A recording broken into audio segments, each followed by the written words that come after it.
osataan mieltää ja tuppa sisään poika. Tuppa, tuppa.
Karjalan piirakan sisälle laitetaan riisipuuroa ja se valmistetaan.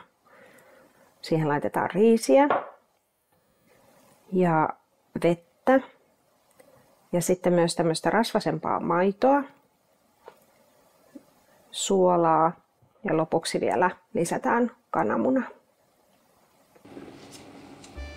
Vettä ja sitten riisiveden joukkoon. Riisiä ei nyt testa lainkaan, vaan se kaadetaan suoraan veden joukkoon ja vesi imeytyy sinne riisiin. Sitten keitetään noin 10 minuuttia, että vesi imeytyy sinne riisiin.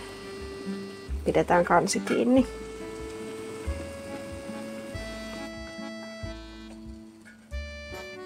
Nyt on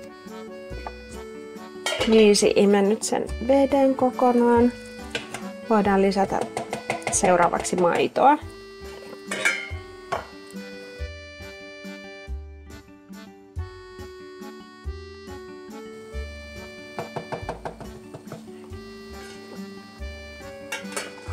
Ja nyt se saa siellä sitten hautua kypsäksi noin puoli tuntia. Eli nyt kurkistetaan vähän tätä puuroa, että onko se jo kypsää. Aika hyvältä näyttää. Vähän näkyy tuota maitoa tuossa. Kannenkin voi avata. Ja annetaan puuron jäähtyä.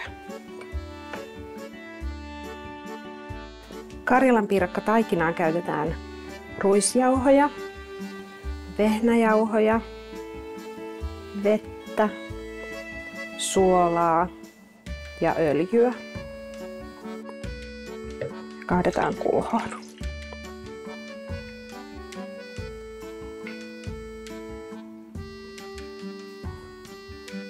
Ja sekoitetaan.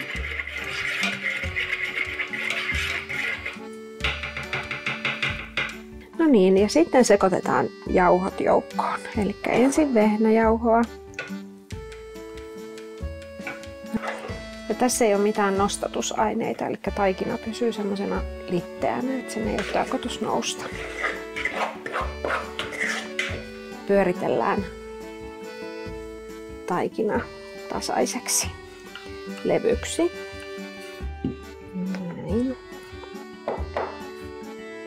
Tästä voi olla, että tuli vähän ohkaisempi, mutta ei se haittaa.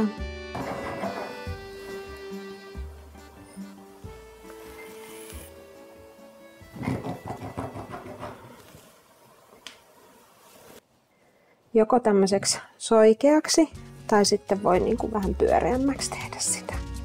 Tällä pulikalla sen pitäisi onnistua silleen, että siitä tulisi semmoinen tasaisen pyöreä, mutta aina siitä voi tulla vähän semmoinen, että sitä ei ihan pyöreäksi saa. No nyt uuni varmaan tuli sopivan lämpöiseksi. Eli uuni saa olla aika kuuma. Siellä pitää olla se 250 astetta vähintään lämpötilaa. Nyt kun puuro on jäähtynyt, niin lisätään vähän suolaa, eli semmoinen niin kuin puoli teelusikallista. No, sitä menee vähän ohi. Tuommoinen määrä, ja sitten ripottelee, sitä vielä sekoitellaan. Ja sitten laitetaan tää kananmuna myös tänne jäähtyneen puuron joukkoon. Ja kun meni joku kuorenpala sinne.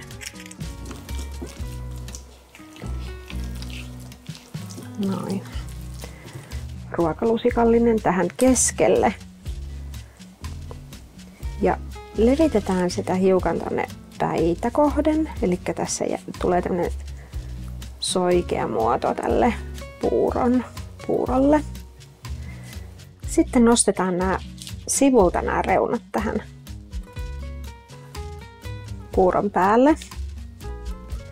Ja otetaan tämmönen peukaloetusormiote ja puristetaan semmonen ryppy tuohon keskelle. Näin, näin, näin. Ja sitten käännetään se piirakka ja rypytetään.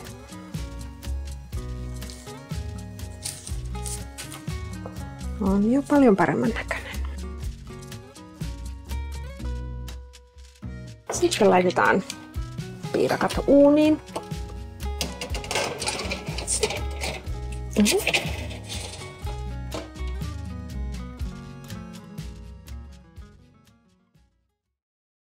Karjalanpiirakoita syödään aina munavoin kanssa. Eli keitetään kananmunia ja sekoitetaan ne tämmöisen voin ja margariinin sekoituksen kanssa. Se on vähän makuasia, että kuinka paljon haluaa laittaa sitten voita tähän joukkoon. Mut mä nyt vähän valmiiksi rikon ensin näitä munia. Ja jos on nyt 2 kananmunaa, niin ehkä mä laitan semmoisen 1 kananmunan verran tätä voita sitten sinne joukkoon. Ja tää on tälleen hyvin niin kuin lämpöisessä ollut, niin tää on hyvin pehmennyt nyt tää voi niin sille, että mä näen, että sinne ripsahtaa. Tätä menee liikaa. Ja sitten vaan haarukalla survotaan niitä kananmunia silleen, että ne hajoaa tonne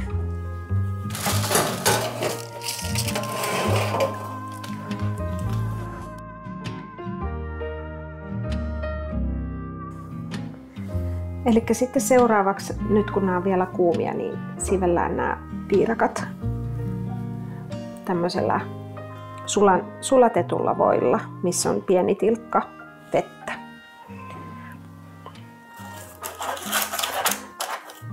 Pohjia myöten.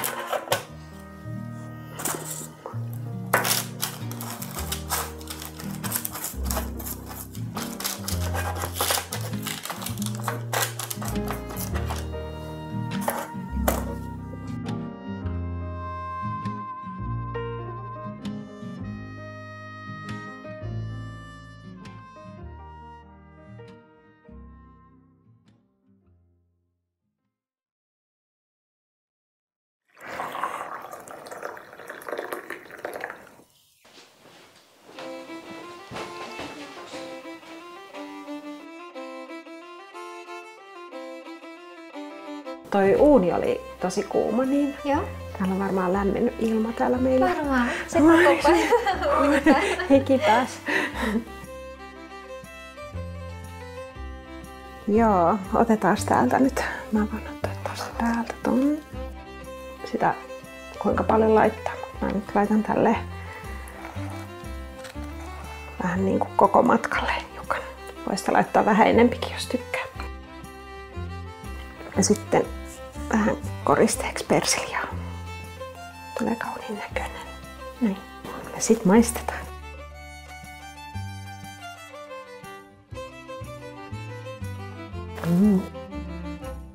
Maistuu kyllä tää pohja hyvältä. Siinä niin maistuu se ruis nyt tosi paljon. Ole hyvä. Kiitos.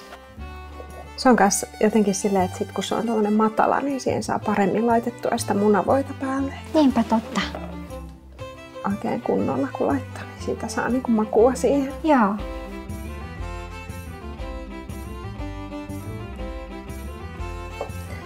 Mun mielestä ravintoloissa on aika usein silleen, että se on semmoinen niin kuin oikein paksu kerros sitä munavoita. Että Joo. mä ehkä laitoin vähän maltillisesti, mutta Joo. sitä kannattaa laittaa. Kyllä se niinku, kahvilassakin niinku ihan tällä lailla se niin paljon.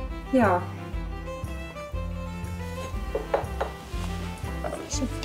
Sitten näin. Persiljä koriste.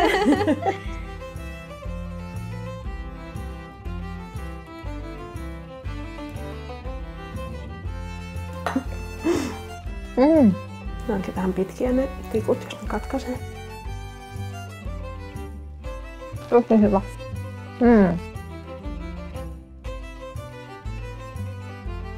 Tuo sisälläkin tosi mehkas. Toi Joo. puuro. Yllättävän hyvä. Täytyy kyllä myöntää. Mun mielestä tästä kuoresta tuli vielä niin todella hyvä se. Just kun se on tämmönen rapea eikä semmonen liian pehmeä. Et se oli varmaan, kun se oli tarpeeksi kuuma se uuni kanssa, niin se on niinku ihan tämmönen puulla lämmitettävä uuni. Ai niin. Mihin niinku sit työnnetään, se on semmonen perinteinen uuni. Samalla niinku ainakin meillä mummilassa oli se leipäuuni sellainen, että sinne se muuri on tehty sitten sinne niinku olohuoneen puolelle. Ja se niinku oli sitten lämmitti sen niinku talon siinä sitten. Tai minäkin lapsena olin silloin niinku auttamassa. Ja niin sit sitä tuli tehtyä tosi paljon, kun siinä vähän niinku kaikki työvaiheet oli, että joku keitti puuroa ja joku kauli taikinaa ja joku täytti ja rypytti. Ja et siinä koko ajan tehtiin perheellä. Joo. Hyvä.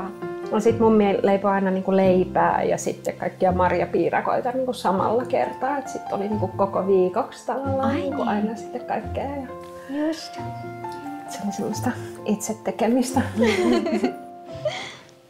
Hauska tehdä jotain tämmöistä, mitä ei sit normaalisti tee, että ostaa niinku ennemminkin kaupasta, kun se on niinku helppo välipala. Taulukko. Se on ajatellut sauvulla. Se on hänen harrastus. Joo, se on oikein, se on harrastus. Niin. Kyllä se hienosti